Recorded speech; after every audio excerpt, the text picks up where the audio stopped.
Hi everybody, my name is Eric, and welcome to Wednesday of Subsweek on the Pagan Perspective.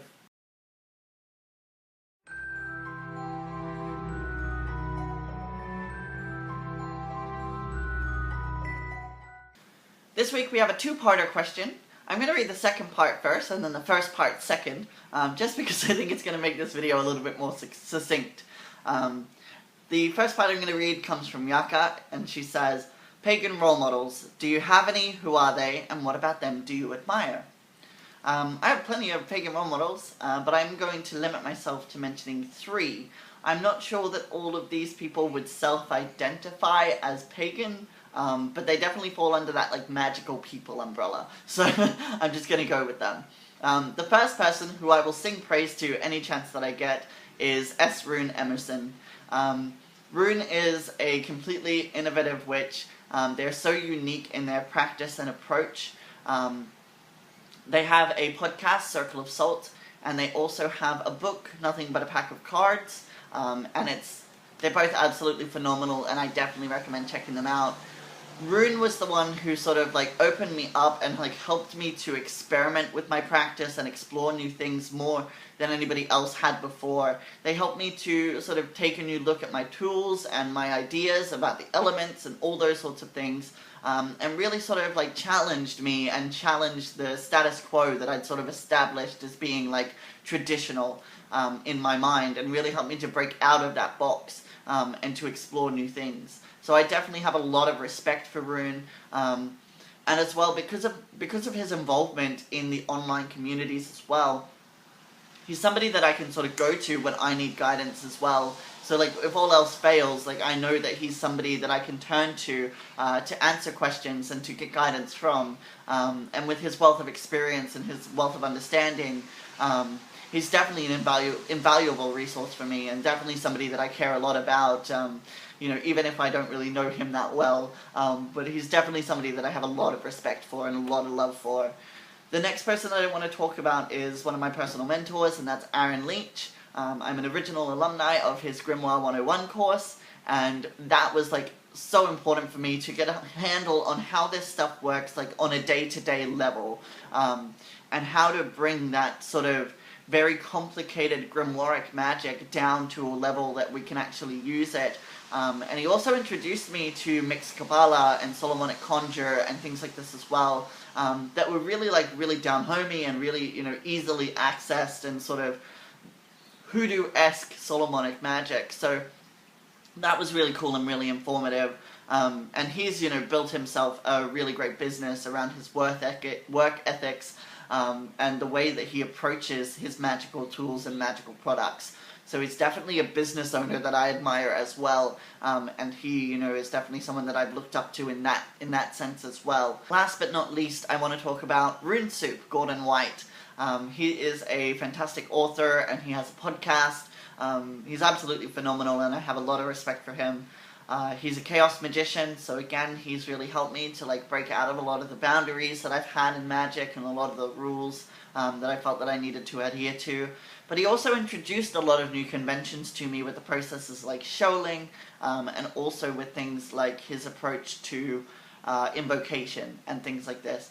So his sort of animistic chaos magic is really a fascinating approach, and I got to meet him earlier in the year, the day after my birthday, and he signed my copy of the Chaos Protocols, and I listened to him talk, and it was just incredible and amazing. And he introduced me to permaculture as well, and all these ideas about ethical living and things like this. So he's influential not just as a magical person, but also just he knows what it's like to live in the real world, and he knows how hard it is to struggle and to deal with money and politics and segregation and all these sorts of horrible things that we sort of face in the world. He knows that they're there, he acknowledges that they're there, and he doesn't just try to love and light them away. And I have a lot of respect for that he's willing to tackle these bigger issues and talk about the bigger global affecting things that are actually going on. So I think that's something that's really important as well. So I hope that sort of gives you an idea about who it is that I look to and what it is that I look for in a role model, somebody to look up to. It's definitely the people who are these like well-learned, well-experienced, well-spoken kind of people, and that's definitely sort of like what I strive to achieve. I hope to have as much confidence in my practice and as much, you know, vigor and passion as they do for theirs, and yeah, they're definitely people that I admire. Our second half of this week's question comes from Freedom Fighter, and it's sort of in the same vein, but they ask which pagan, witch, or druid figure from folklore, mythology, or historical record, not modern, inspire you and your path, and why? What did they teach you? What can you learn from their life? What do they represent? Why are they depicted in such a way, and what makes them great? This is a harder question for me to answer, and I think the reason for that is because the further and further I go into history, the more and more obscure these figures become. The first person that I sort of thought about was W.B. Yeats, but he was a magician from like the 20th century, so I don't know if that's really what you mean when you talk about like historical, not modern, because he's definitely part of like that modern history, right? So he was a part of the Golden Dawn, a practicing magician. There are photographs of his magical tools and his magical record book. You know, so he's also a poet, and like that's sort of how I know what I know about him, is through interacting with his poetry and his literature. And I really resonate with a lot of his poetry and a lot of the things that sort of happened in his life. Sort of I can feel echo in mine in a way. And so I really enjoy his work, and I really enjoy the fact that he's an occultist. He was the first occultist poet that I'd ever read. So, you know, it was exciting for me, I think. And W.B. Yeats is somebody that I've always sort of admired and enjoyed ever since, you know, starting on this path and getting into this kind of environment. Going sort of further back, though, I kind of thought about, like, John Dee and Edward Kelly. I'm not sure that I necessarily, like, approve of what they said, but, like, Enochian magic system is pretty prolific and really cool, so there was that. Abraham von Worms, who is said to be the penman of the Abramelin rituals. That's interesting, you know, he's an interesting figure. But, like, I don't know if any of these people existed.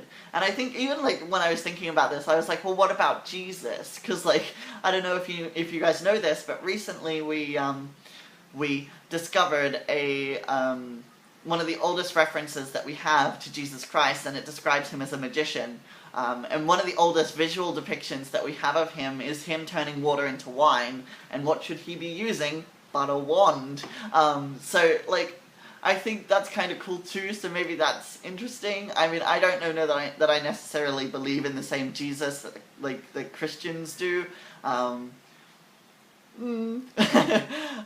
yeah, I think there's a lot of interesting people that we could talk about, you know, like Cersei was a badass, she turned men into pigs, like, so, like, yeah, there's lots of fun people that I could talk about, but, like, they are sort of summed up in these one or two sentences, really, for me, and they don't really have that much of an impact. My cat, his namesake is Merlin, but I think that was more inspired by the Merlin of the 90s, early 2000s pop culture scene, rather than, like, the Arthurian myth version of Merlin, which I've never read, right? So I don't know how similar or disparate they might be. I don't even know if he was a wizard in those, so, I mean, yeah.